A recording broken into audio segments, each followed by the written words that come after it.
इस वीडियो के अंदर हम लोग डिस्कस करने वाले हैं how to register a company in India. जी हाँ, तो देखिए भाई, कंपनी बहुत सारी टाइप की होती है। प्रोप्राइटरशिप फर्म होती है, पार्टनरशिप होती है, एलएलपी होती है, प्राइवेट लिमिटेड कंपनी होती है। तो कौन सी आपके बिजनेस के लिए बेस्ट एंटिटी रहने वाली है, सभी के क्या प्रो रहते हैं, क्या कॉन्स रहते हैं, क्या क्या रजिस्ट्रेशन का प्रोसीजर रहता है, क्या क्या डॉक्यूमेंट्स लगते हैं, कितने टाइप के लाइसेंस होते हैं, कितने एनुअल कंप्लायंसेस होते हैं, कितनी सेटअप कॉस्ट लगती है, प्लस मेंटेनेंस का कितना खर्चा आता है, ये सारी जानकारी देने वाला हूं भाई इस वीडियो के अंदर। तो भाई जो लोग भी बिजनेस शुरू करने की सोच रहे हैं तो उनके लिए भाई ये पूरी एक तरह से मास्टर क्लास रहने वाली है। तो प्लीज पूरा वीडियो यहाँ पे जरूर देखिएगा। स्टार्ट करने से पहले बताना चाहूंगा, अगर आप एक प्रोफेशनल एक्सपर्ट के थ्रू यहाँ पे बहुत ही अफोर्डेबल कॉस्ट के ऊपर अपनी कंपनी या फर्म को क्रिएट करवाना चाहते हैं, link in the description box. तो चलिए गाइस शुरू करते हैं। तो इस वीडियो को भाई मैंने सिंपली 3 पार्ट के अंदर डिवाइड कर रखा है। तो पहले हम लोग जानेंगे कि राइट टाइप की लीगल एंटिटी कौन सी होती है, आपके लिए कौन सी बेस्ट रहेगी पांचों में से। फिर उसके बाद में उसका जो रजिस्ट्रेशन का प्रोसीजर रहेगा, वैसे डिटेल वीडियो ऑलरेडी मेरे चैनल के ऊपर डले हुए हैं। तो ये प्लेलिस्ट की लिंक मैं आपको डिस्क्रिप्शन बॉक्स के अंदर प्रोवाइड करने वाला हूँ। प्लस हर एक जो लीगल एंटिटी जो भी हम चूज करेंगे उसके क्या प्रो है, कॉन्स है, वो मैं आपको एक कंपैरिजन टेबल के थ्रू बताने वाला हूँ। तो आपके लिए बहुत ही सिंपल रहने वाला है कि पहले आपको पता लग जाएगा कि भाई 5 टाइप की लीगल एंटिटी होती है इंडिया के अंदर और उसमें से आपके लिए बेस्ट कौन सी है। फिर उन सभी का जो रजिस्ट्रेशन प्रोसेस है वो मैंने पूरी प्लेलिस्ट यहाँ पे बना रखी है, इसकी लिंक भी आपको डिस्क्रिप्शन बॉक्स में प्रोवाइड कर दूंगा। तो स्टेप बाय स्टेप चलेंगे, तो प्लीज वीडियो के अंत तक जरूर बने रहना। तो भाई चलो सबसे पहले बात करते हैं कि हमारे इंडिया के अंदर कौन सी बेस्ट लीगल एंटिटी है अगर आप बिजनेस शुरू करने की सोच रहे हो। तो देखो, वैसे होती है proprietorship firm, partnership firm, private company हो गई, एलएलपी हो गई और ओपीसी हो गई। ये 5 टाइप की लीगल एंटिटीज हमारे इंडिया के अंदर रहती है। हमारे इंडिया के अंदर 70 to 80% जो बिजनेस होते हैं वो फर्स्ट कैटेगरी के अंदर आते हैं, जिसको हम लोग प्रोप्राइटरशिप फर्म बोलते हैं। अब देखो, इसके अंदर कोई भी ना स्टैंडर्ड लॉ नहीं रहता है, ना ही कोई गवर्नमेंट की स्टैंडर्ड वेबसाइट बनी हुई है कि भाई इस वेबसाइट के ऊपर जाओ और प्रोप्राइटरशिप फर्म बना लो। अगर मैं नंबर ऑफ द पर्सन्स की बात करूं, सिर्फ अकेला बंदा काफ़ी है। प्रोसीजर की बात करूं, यहाँ पे कोई भी स्टैंडर्ड प्रोसीजर नहीं है। अगर आपके बिजनेस के ऊपर जो भी आपके लाइसेंस एप्लीकेबल होते हैं, सबसे पहले आपको वो अप्लाई करने पड़ते हैं। जैसे एग्जांपल बताता हूं, जैसे अगर आप एक प्रोप्राइटरशिप फर्म शुरू करने की सोचे हो तो बेस्ट तरीका है, सबसे पहले आपको एक एमएसएमई का सर्टिफिकेट बनाना चाहिए। अब एमएसएमई का सर्टिफिकेट कैसे बनता है, पूरा स्टेप बाय स्टेप वीडियो मैंने ऑलरेडी बना रखा है। उद्यम की वेबसाइट पे जाना पड़ता है, आप सिंपली अपने आधार कार्ड के थ्रू एक सेल्फ रजिस्ट्रेशन सर्टिफिकेट यहाँ पे अपनी प्रोप्राइटरशिप फर्म का निकाल सकते हो। फिर मान लो आपके बिजनेस के ऊपर जीएसटी एप्लीकेबल होता है एज ए प्रोप्राइटर, तो फिर आपको जो है जीएसटी यहाँ पे अप्लाई करना पड़ेगा। उसके ऊपर भी पूरा स्टेप बाय स्टेप वीडियो मेरा बना हुआ है। डॉक्यूमेंट्स की बात करो, नॉर्मल डॉक्यूमेंट्स होते हैं, पैन कार्ड होता है, आधार कार्ड होता है, प्लस जो भी आपका बिजनेस का एड्रेस प्रूफ है, चाहे रेजिडेंशियल है, कमर्शियल है, आपका इलेक्ट्रिसिटी बिल की कॉपी हो गई, उसके साथ में एनओसी हो गई या फिर रेंट एग्रीमेंट, इन 3 डॉक्यूमेंट से आपका काम चल जाता है। अगर मैं सेटअप कॉस्ट की बात करूं, देखो अगर आप खुद क्रिएट करते हो, अगर आप मेरी वीडियोस के थ्रू यहाँ पे खुद ट्राई करने की कोशिश करते हो, क्रिएट कर लेते हो, तो वहां पे गवर्नमेंट की नॉर्मली कोई भी फीस नहीं रहती है। लेकिन अगर आप एक प्रोफेशनल को हायर करते हो तो 1000 से 2000 रुपए के अंदर आप अपनी एक प्रोप्राइटरशिप फर्म बनवा सकते हो। प्रोप्राइटरशिप फर्म के अंदर नेम का भाई कोई भी प्रोटेक्शन आपको नहीं मिलता है, यानी XYZ जो भी आप नेम रखोगे, हो सकता है आपका कॉम्पिटिटर भी सेम यहाँ पे रख के प्रोप्राइटरशिप फर्म बनवा सकता है। तो नेम के अंदर कोई भी आपको एक तरह से यूनिक नाम या यूनिक ब्रांड का जो है एक तरह से प्रोटेक्शन नहीं मिलता है। इसके अलावा भाई अगर मैं लायबिलिटी की बात करूं तो यहाँ पे आपकी अनलिमिटेड लायबिलिटी रहती है, यानी लेट सपोज आपने मान लीजिए कंपनी के नाम से या फर्म के नाम से कोई ट्रांजेक्शन किया है तो उसके ऊपर आपकी पर्सनल लायबिलिटी भी है। इसके अलावा अगर मैं क्रेडिबिलिटी की बात करूं तो देखिए इसके अंदर क्रेडिबिलिटी थोड़ी सी लो रहती है, क्योंकि प्रोप्राइटरशिप फर्म के अंदर कोई भी नेम का प्रोटेक्शन नहीं मिलता। कोई भी जनरली जो है पब्लिक जो गवर्नमेंट है, आपके जो कस्टमर है, आपके जो सप्लायर है, ऐसा नहीं होता कि वो गूगल पे जाके कोई डेटाबेस के अंदर सर्च करे कि आपकी प्रोप्राइटरशिप फर्म रजिस्टर है कि नहीं है। तो ये चीज़ें थोड़ी सी पॉसिबल नहीं हो पाती है, क्योंकि आपके पास में सिर्फ नॉर्मल टैक्स के सर्टिफिकेट होते हैं, जैसे जीएसटी हो गया, शॉपएक लाइसेंस हो गया या फिर एक एमएसएमई का सर्टिफिकेट हो गया। फंडिंग की बात करूं तो सिंपली आप बैंक लोन के थ्रू यहाँ पे फंड ले सकते हो, लेकिन शार्क टैंक इंडिया के अंदर ऐसे नहीं है कि आप वहां पे चले गए या किसी इन्वेस्टर को आपने अप्रोच किया, वीसी फर्म को अप्रोच किया, वहां से आपको फंडिंग मिल जाए, ऐसा इसमें पॉसिबल नहीं हो पाता है। केवल बैंक लोन ही तरीका है जहां से आप फंडिंग वगैरह उठा सकते हो। पैन कार्ड की बात करूं, कोई भी सेपरेट पैन कार्ड नहीं बनता है, आपका जो पर्सनल पैन कार्ड है वही फर्म का पैन कार्ड कहलाता है। इनकम टैक्स की बात करो तो यहाँ पे इंडिविजुअली जो टैक्स स्लैब चलती है उसी के अकॉर्डिंग यहाँ पे आपको टैक्स पे करना पड़ता है एज ए इनकम जो भी आप अर्न करेंगे अपने बिजनेस से। तो अगर मैं न्यू रिजिम के अंदर बात करूं, 7 लाख के नीचे अगर आपका बिजनेस से प्रॉफिट होता है, कोई भी इंडिया में आपको टैक्स वगैरह पे नहीं करना पड़ता है। लेकिन 7 लाख के बियॉन्ड जाओगे तो स्लैब रेट के अकॉर्डिंग आपको टैक्स वगैरह पे करना पड़ेगा। इसके अलावा अगर जीएसटी रेट की बात करूं तो वहां पे कोई डिफरेंस नहीं है, जो भी आपका प्रोडक्ट होगा उसके अकॉर्डिंग आपको जीएसटी पे करना है। जैसे मान लो अगर आप सर्विस बेस्ड बिजनेस के अंदर हो तो वहां पे आपको 18% जीएसटी पे करना हो सकता है। आप प्रोडक्ट बेस्ड बिजनेस के अंदर हो, कोई ऐसा प्रोडक्ट है जिसपे 5% जीएसटी लगता है, तो वो आपको यहाँ पे करना पड़ेगा। एनुअल कंप्लायंस की बात करूं, प्रोप्राइटरशिप फर्म के अंदर सिर्फ इनकम टैक्स फाइलिंग करनी होती है पूरे साल भर के अंदर, और अगर आपके पास में जीएसटी नंबर है तो आपको जीएसटी फाइलिंग करनी पड़ेगी। इसके अंदर अगर मैं मेंटेनेंस कॉस्ट की बात करूं, अगर आप खुद ही मेंटेन करते हो, खुद ही आप आईटीआर फाइल करते हो, खुद ही जीएसटी रिटर्न फाइल करते हो, तो ऐसे कोई मेंटेनेंस कॉस्ट नहीं है। लेकिन अगर एक प्रोफेशनल को हायर करोगे तो 2 से 5 हज़ार रुपये की मेंटेनेंस कॉस्ट आप पकड़ सकते हो। अगर बिजनेस मान लो कल को चलता नहीं है, बंद करना पड़ता है, तो प्रोप्राइटरशिप फर्म को आप बहुत इजी तरीके से बंद भी यहाँ पे कर सकते हो। इसके अलावा अगर मैं फर्दर रेजिस्ट्रेशन की बात करूँ, जैसे जीएसटी हो गया, आईसी कोड हो गया, फैसा लाइसेंस हो गया, ट्रेडमार्क हो गया, तो ये सारी चीज़ें जैसे एक बार आपके पास में एमएसएमई जीएसटी आ जाता है, आप करंट अकाउंट ओपन करवा लेते हो, उसके बाद में आप फर्दर ट्रेडमार्क हो गया, आईसी कोड हो गया, फैसा लाइसेंस, फूड लाइसेंस वगैरह, इनके लिए आप अप्लाई कर सकते हो, जिसका प्रोसीजर यहाँ पे डिफरेंट रहता है। देखो ओवरऑल बात करूं, अगर आप एक सिंगल बंदे हो और आपको ज़्यादा मतलब झंझट नहीं चाहिए, आपको सिंपली स्टार्ट करना है जल्दी से जल्दी, और कल को बिजनेस फेल हो गया तो आपको जल्दी से जल्दी यहाँ पे क्लोज वगैरह करना है, अपने आइडियाज़ को सिंपली टेस्ट करना है लो कॉस्ट के ऊपर, तो डेफिनेटली जो फर्स्ट जो आपका प्रोप्राइटरशिप फर्म है उसके साथ में आपको 100% यहाँ पे जाना चाहिए, जहाँ पे आप बेस्ट तरीका है किसी भी बिजनेस को शुरू करने का। अब देखो अगर मान लीजिए आप एक बंदे नहीं हो, आप सिंपली 2 पार्टनर हो, तो सेकंड लीगल एंटिटी आपकी आती है पार्टनरशिप फर्म। तो देखो यहाँ पे प्रॉपर एक्ट होता है, पार्टनरशिप एक्ट होता है। इसकी भी कोई स्टैंडर्ड वेबसाइट नहीं है कि एक पर्टिकुलर आप वेबसाइट पे गए, सिंगल वेबसाइट पे, वहाँ पे आपने पूरी पार्टनरशिप फर्म क्रिएट कर ली।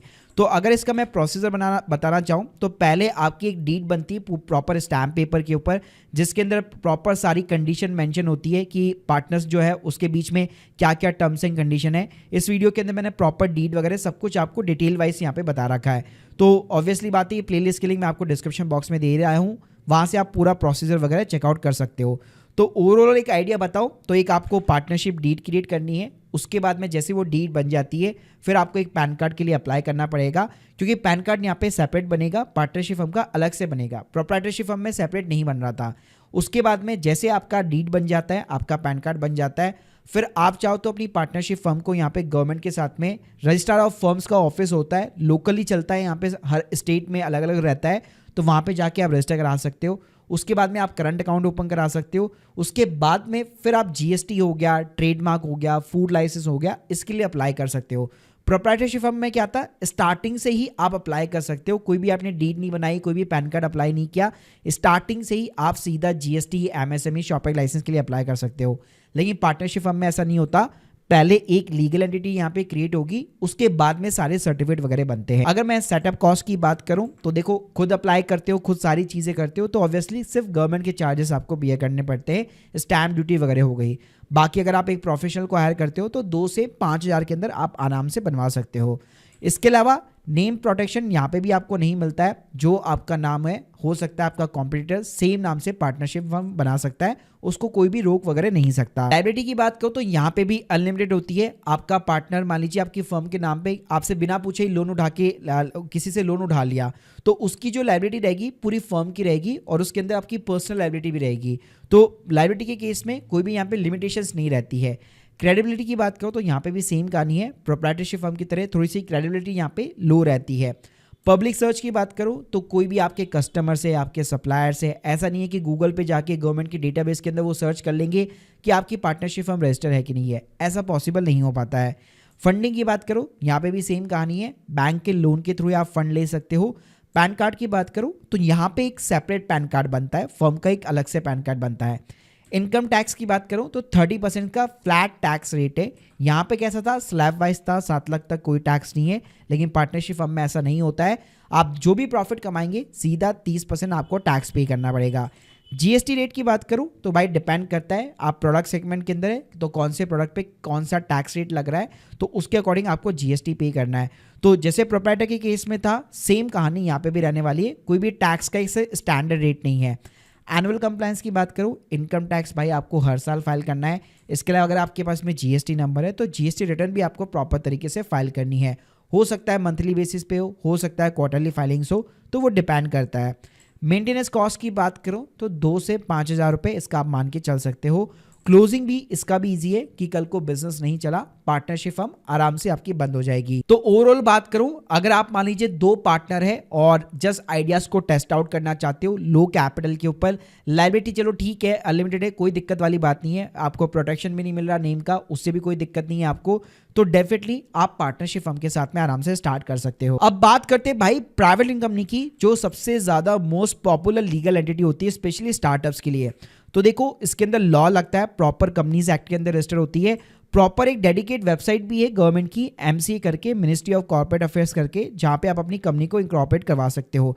नंबर ऑफ पर्संस की बात करो, मिनिमम 2 लोग यहाँ पे आपको चाहिए होते हैं। देखो अगर मैं प्राइवेट कंपनी के प्रोसीजर की बात करूँ तो प्रॉपर एक मिनिस्ट्री ऑफ कॉर्पोरेट की वेबसाइट बनी हुई है, इसके थ्रू यहाँ पे आपको अप्लाई करना पड़ता है, काफी सारे स्टेप्स होते हैं। लेकिन मैं आपको फ्रैंकली बताऊं, जैसे हम लोगों ने देखा प्रोप्राइटरशिप फर्म, पार्टनरशिप फर्म, मान लो अगर आपने मेरे वीडियोस भी देखे तो उसके थ्रू आप क्रिएट कर सकते हो। लेकिन अगर मैं प्राइवेट कंपनी की बात करूं तो वहां पे क्रिएशन जो है आप खुद नहीं कर पाओगे। उसका सबसे बड़ा रीजन ये है कि आप जो डॉक्यूमेंट्स आपको जो अपलोड कराने होते हैं, जो आपको फॉर्म्स वगैरह फिलअप करने होते हैं, वहां पे आपको एक प्रैक्टिसिंग जो चार्टर्ड अकाउंटेंट होते हैं, जो कंपनी सेक्रेटरीज होते हैं, जो लॉयर्स होते हैं, जो कॉस्ट अकाउंटेंट होते हैं, उनके आपको डिजिटल सिग्नेचर भी लगाने पड़ेंगे। तो यहाँ पे जो है आप खुद ही क्रिएट नहीं कर पाओगे। प्रोसीजर की बात करूं, आपको मिनिस्ट्री ऑफ कॉर्पोरेट अफेयर्स की वेबसाइट के ऊपर आपको एक डीएससी यहाँ पे बनवाना पड़ता है, फिर डिन अप्लाई करना पड़ता है, फिर आपका एक नेम अप्रूवल रहता है, और इसके ऊपर भी पूरा स्टेप बाय स्टेप मेरा पूरा वीडियो यहाँ पे बना हुआ है। उसके बाद में फिर आपको एमसी के साथ अप्लाई करना है, फिर आपका यहाँ पे अलग से पैन कार्ड भी बनेगा कंपनी का, आपका एक सर्टिफिकेट भी यहाँ पे प्रॉपर तरीके से इशू होगा, और उसी की बेस पे आपका एक करंट अकाउंट ओपन होता है। तो काफ़ी सारे इसके अंदर स्टेप्स वगैरह इन्वॉल्व रहते हैं। अगर मैं एक सेटअप कॉस्ट की बात करूं, 8 से 10,000 रुपये में आराम से बन जाती है। और जैसे मैंने बताया कि आप भाई खुद इसको नहीं बना पाओगे, फॉर्म्स भी अगर आपने फिलअप कर दिए तो डेफिनेटली आपको एक प्रोफेशनल की तो रिक्वायरमेंट पड़ने ही वाली है। बाकी गाइस सबसे अच्छी बात ये यहाँ पे आपको नेम का प्रोटेक्शन मिल जाता है कि मान लो मैंने कंपनी का नाम रखा मायोलाइंस टेक्नोलॉजीज प्राइवेट लिमिटेड, तो इस नाम से वापस आपका कोई कॉम्पिटिटर जो है यहाँ पे सेम नाम से कंपनी नहीं बना सकता, एमसी उसको अप्रूव नहीं करेगा। तो यहाँ पे आपका जो यूनिक नाम होगा उसके अगेंस्ट में आपको प्रोटेक्शन देखने को मिल जाता है। लायबिलिटी जो है आपकी लिमिटेड होती है, जितना पैसा आपने कंपनी के अंदर डाला है उतनी ही आपकी लायबिलिटी रहेगी। बेस्ट एग्जांपल देना चाहो, जैसे किंगफिशर विजय माल्या हो गया, मान लो कंपनी के नाम पे आपने लोन उठाया, तो बैंक ये नहीं कि आपकी पर्सनल असेट्स को यहाँ पे सीज वगैरह करेगा, आपकी लायबिलिटी यहाँ पे लिमिटेड रहती है कंपनी के अंदर। इसके अलावा भाई क्रेडिबिलिटी यहाँ पे हाई रहती है, आपके जो सप्लायर्स है, कस्टमर्स वगैरह, वो प्रॉपर एमसीए की साइट पे जाके गवर्नमेंट डेटाबेस के अंदर चेक कर सकते हैं। इवन अगर वो गूगल भी करते हैं तो उनको यहाँ पे गवर्नमेंट की लिंक्स मिल जाती है कि हाँ भाई आपकी कंपनी जो है प्रॉपरली तरीके से यहाँ पे रजिस्टर्ड है, तो थोड़ा सा ट्रस्ट फैक्टर यहाँ पे बढ़ जाता है। इसके अलावा अगर मैं फंडिंग की बात करूं, जैसे आप शार्क टैंक वगैरह हो गया, इन्वेस्टर्स होते हैं जो एंजल इन्वेस्टर्स होते हैं, वीसी फर्म्स होती है, उनसे भी आप पैसा उठा सकते हो। इवन जो फैमिली और फ्रेंड का जो सर्किल होता है उनको भी आप शेयर वगैरह दे सकते हो अपनी कंपनी के अंदर, उनको भी आप पार्टनर्स वगैरह आराम से बना सकते हो। तो यहाँ पे पैसा उठाना थोड़ा सा आसान हो जाता है as compare to proprietorship firm या पार्टनरशिप फर्म। पैन कार्ड की बात करूं, अलग से कंपनी का आपका पैन कार्ड बनेगा। इनकम टैक्स रेट की बात करूं, छोटी सी अगर आपकी स्मॉल साइज प्राइवेट कंपनी है तो 25% का टैक्स रेट होता है, वरना यहाँ पे भी 30% चलता है। इसके अलावा भाई जीएसटी रेट डिपेंड करता है कि आप सर्विस बेस्ड बिजनेस में हो या प्रोडक्ट बेस्ड बिजनेस में हो, प्लस जो भी जीएसटी रेट एप्लीकेबल होगा सेम कहानी है जो प्रोप्राइटरशिप पार्टनरशिप पे लग रहा था, वो भी भाई आपके ऊपर भी सेम लगने वाला है। एनुअल कंप्लाइंस की बात करो तो यहाँ पे थोड़े से एनुअल कंप्लाइंस बढ़ जाते हैं, आपको इनकम टैक्स फाइल करनी है, उसके अलावा एमसीए की अलग से फाइलिंग्स होती है, स्टैट्यूटरी यहाँ पे ऑडिट होती है एक चार्टर्ड अकाउंटेंट के थ्रू, प्लस अगर आपके पास में जीएसटी नंबर है तो जीएसटी की भी अलग से यहाँ पे फाइलिंग वगैरह होगी। तो एक्स्ट्रा फाइलिंग के अंदर सिर्फ एमसीए की फाइलिंग होती है, बाकी जो प्रोप्राइटरशिप पार्टनरशिप के अंदर जो कंप्लायंसेस थे वो आपको फुलफिल करने पड़ते हैं। इसके अलावा अगर मैं कॉस्ट की बात करूं, ऑब्वियसली बात है कॉस्ट यहाँ पे थोड़ी सी इंक्रीज होती है, 7 से 12,000 रुपये का पर ईयर का आराम से आपका मेंटेनेंस कॉस्ट लग सकता है। क्लोजिंग की बात करूं, आसान नहीं है क्लोज कराना, तो ध्यान से ओपन कीजिएगा। मतलब प्राइवेट कंपनी के अंदर क्या होता है, अगर आपका पूरा एक तरह से बिजनेस आपने ऑलरेडी टेस्ट कर लिया है कि हाँ मेरा बिजनेस भाई चलने वाला है, डेफिनेटली आपका एक लॉन्ग टर्म का विजन है, काफ़ी अच्छे खासे आपके को फाउंडर्स वगैरह है, और आपको एक प्रॉपर यहाँ पे जो है फंडिंग राउंड वगैरह भी उठाना है, आपको नेम का प्रोटेक्शन भी चाहिए, आपको ट्रस्ट फैक्टर भी बिल्ड करना है, तो डेफिनेटली ये लीगल एंटिटी भाई उन सभी लोगों के लिए यहाँ पे बेस्ट है, आप इसके साथ में डेफिनेटली जा सकते हो। अब बात करते हैं भाई एलएलपी की। तो एलएलपी का देखो क्या कॉन्सेप्ट है, यहाँ पे पार्टनरशिप फर्म और जो प्राइवेट कंपनी है दोनों का एक तरह से मिक्स कॉन्सेप्ट बना करके एलएलपी के अंदर वो सारे फीचर और आपको बेनिफिट्स दिए गए हैं। ये भी प्रॉपर इसके अंदर लॉ बना हुआ है एलएलपी एक्ट करके। एमसीए की जो साइट देखी हम लोगों ने प्राइवेट कंपनी के लिए, उसी के ऊपर प्रॉपर एलएलपी का भी यहाँ पे रजिस्ट्रेशन होता है, प्लस इसके ऊपर भी भाई अपना डिटेल वीडियो प्रॉपर बना हुआ है। यहाँ पे भी भाई जो हम लोगों ने प्राइवेट कंपनी के अंदर देखा सेम प्रोसीजर रहता है, बस यहाँ पे एक एलएलपी का एग्रीमेंट अलग से फाइल होता है और अलग से यहाँ पे आपका भी पैन कार्ड वगैरह डेफिनेटली बनता है एलएलपी के नाम पे। अगर मैं सेटअप कॉस्ट की बात करूँ 6 से 8 हज़ार रुपये की कॉस्ट आती है, और अगेन यहाँ पे खुद आप नहीं बना पाओगे, प्रोफेशनल आपको हायर करना पड़ेगा क्योंकि उसका डीएससी लगता है, डिजिटल सिग्नेचर, उसके साथ में आपके जितने भी डॉक्यूमेंट्स वगैरह होंगे वो सारे अटेस्ट होते हैं। नेम प्रोटेक्शन की बात करो तो यहाँ पे भी आपको नेम का प्रोटेक्शन मिल जाएगा। मान लो my online CA technologies LLP आपने नाम रखा, उस नाम से वापस कोई भी और अदर जो है प्राइवेट कंपनी हो गया, एलएलपी हो गया, कोई क्रिएट नहीं कर सकता। इसके अलावा अगर मैं लायबिलिटी की बात करूँ तो यहाँ पे भी आपकी लायबिलिटीज लिमिटेड रहती है, क्रेडिबिलिटी यहाँ पे भी हाई रहती है, पब्लिक सर्च कोई भी कर सकता है, आपके इन्वेस्टर्स हो गए, आपके कस्टमर्स हो गए, फंडिंग में आप इन्वेस्टर से पैसा उठा सकते हो डेफिनेटली, पैन कार्ड कंपनी का अलग से बनता है। टैक्स रेट की बात करूँ तो 30% का यहाँ पे टैक्स रेट है। जीएसटी भाई जो भी आपका प्रोडक्ट बेस है, सर्विस बेस्ड बिजनेस होगा उसके अकॉर्डिंग लगेगा। एनुअल कंप्लायंस की बात करो, इनकम टैक्स फाइलिंग्स होगी, एमसी की फाइलिंग्स होगी, जीएसटी रजिस्ट्रेशन नंबर है तो जीएसटी का भी यहाँ पे क्वार्टरली या मंथली बेसिस पे आपकी फाइलिंग्स होने वाली है। मेंटेनेंस कॉस्ट की बात करूं तो 7 से 12 हज़ार रुपये का आपका मेंटेनेंस कॉस्ट वगैरह रहने वाला है। और क्लोजिंग भाई इजी नहीं है, पूरा एक स्टैंडर्ड प्रोसीजर रहने वाला है, तो इस एंटिटी को भी सेलेक्ट करने से पहले थोड़ा सोच लेना। अगर मैं ओवरऑल बात करूं तो अगर मान लो आप 2 को फाउंडर्स है और अगर आपको बेसिकली जो है प्राइवेट कंपनी या पार्टनरशिप फर्म दोनों के आपको फीचर और बेनिफिट चाहिए, और as compare to private company थोड़ी सी आपको अपनी कॉस्टिंग यहाँ पे कम करनी है, सेटअप कॉस्ट कम करनी है, एनुअल कंप्लायंसेस यहाँ पे कम करने हैं, तो डेफिनेटली एलएलपी के साथ में आप जा सकते हो। इसके अलावा भाई लास्ट एंटिटी हमारी ओपीसी रहती है जो कि होती है 1% कंपनी। तो देखो ओपीसी क्या है, ये एक प्राइवेट कंपनी का ही वर्जन है, बस यहाँ पे एडवांटेज ये है कि यहाँ पे प्राइवेट कंपनी के अंदर आपको 2% चाहिए होते थे, लेकिन ओपीसी के अंदर सिंपली आपको 1% की रिक्वायरमेंट है। प्रोसीजर भाई यहाँ पे सेम रहेगा। सेटअप कॉस्ट की बात करूँ 7 से 10 हज़ार रुपये, खुद आप क्रिएट नहीं कर पाओगे। नेम का प्रोटेक्शन मिलेगा, लायबिलिटीज लिमिटेड रहेगी, क्रेडिबिलिटी हाई है भाई, पब्लिक सर्च के अंदर कोई भी आपका इन्वेस्टर, आपके कस्टमर सब सर्च कर सकते हैं गवर्नमेंट डेटाबेस के अंदर। फंडिंग की बात करो तो यहाँ पे जो है आप इन्वेस्टर से पैसा नहीं उठा पाओगे क्योंकि आप अपने शेयर वगैरह किसी को दे नहीं पाओगे क्योंकि सिंगल पर्सन ही रहता है यहाँ पे, तो केवल बैंक लोन हो गया उसी के थ्रू आप फंडिंग वगैरह उठा सकते हो। इनकम टैक्स के अंदर भाई पैन कार्ड वगैरह जो है यहाँ पे कंपनी का अलग से बनता है। टैक्स रेट की बात करूँ तो स्मॉल कंपनीज के लिए 25% का है, बाकी 30% का स्टैंडर्ड टैक्स रेट है। जीएसटी भाई डिपेंड करता है। एनुअल कंप्लायंस के अंदर इनकम टैक्स और एमसी की फाइलिंग्स है, जीएसटी रजिस्ट्रेशन नंबर है तो जीएसटी का अलग से फाइलिंग्स वगैरह होगा। मेंटेनेंस कॉस्ट 7 से 12 हज़ार रुपये की मेंटेनेंस कॉस्ट रहती है, और क्लोजिंग के अंदर भाई यहाँ पे भी प्रॉपर एक स्टैंडर्ड प्रोसीजर रहता है। तो देखो अगर आपको सिंपली अपनी एक प्रॉपर कंपनी बनवानी है, आपको कोई इन्वेस्टर से पैसा नहीं उठाना है, ठीक है, आपको कोई भी यहाँ पे पार्टनर वगैरह कुछ भी यहाँ पे नहीं चाहिए, प्रॉपर आपकी कंपनी रजिस्टर आपको करवानी है, तो डेफिनेटली आप ओपीसी के साथ में जा सकते हो। तो गाइस अब आप लोगों को यहाँ पे प्रॉपर समझ में आ गया होगा कि ये पांचों लीगल एंटिटी, इसके अंदर क्या क्या फीचर और बेनिफिट्स होते हैं, और ये पांचों के ऊपर 1 by 1 वीडियो हमारा प्रॉपर यहाँ पे बना हुआ है। यहाँ पे एक और चीज़ बताना चाहूँगा, कई लोगों को जैसे ट्रेडमार्क अप्लाई करना होता है, आईसी कोड अप्लाई करना होता है, तो जैसे प्रोप्राइटरशिप फर्म में जैसे आपका जीएसटी बन जाता है, करंट अकाउंट बन जाता है, उसके बाद में आप प्रोसीड कर सकते हो। पार्टनरशिप फर्म में भी क्या है, पार्टनरशिप की एक बार लीगल एंटिटी बन गई उसके बाद में इन सब सारे सर्टिफिकेट को आप अप्लाई कर सकते हो।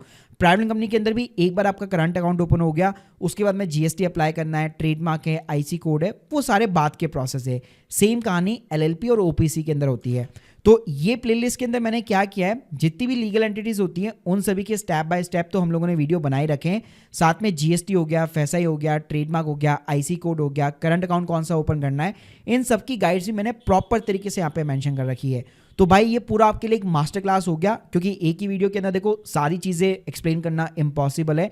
तो इसी के लिए मैंने ये प्लेलिस्ट बनाई है और उसी के रिगार्डिंग मैंने सपोर्ट करते हुए ये आप लोगों को कंपैरिजन टेबल बना के मैंने आप लोगों को सारा एक्सप्लेन किया हुआ है। तो guys hope you like this video, please subscribe channel. अगर आप लोग एक एक्सपर्ट के थ्रू यहाँ पे अपनी कोई भी कंपनी या कोई भी फर्म वगैरह क्रिएट कराना चाहते हैं या फिर कंसल्टेंसी भी लेना चाहते हैं, link in the description box. बाकी अगर आप लोग के कोई भी डाउट्स है कमेंट बॉक्स के अंदर जरूर बताइए। Thank you guys, thank you very much.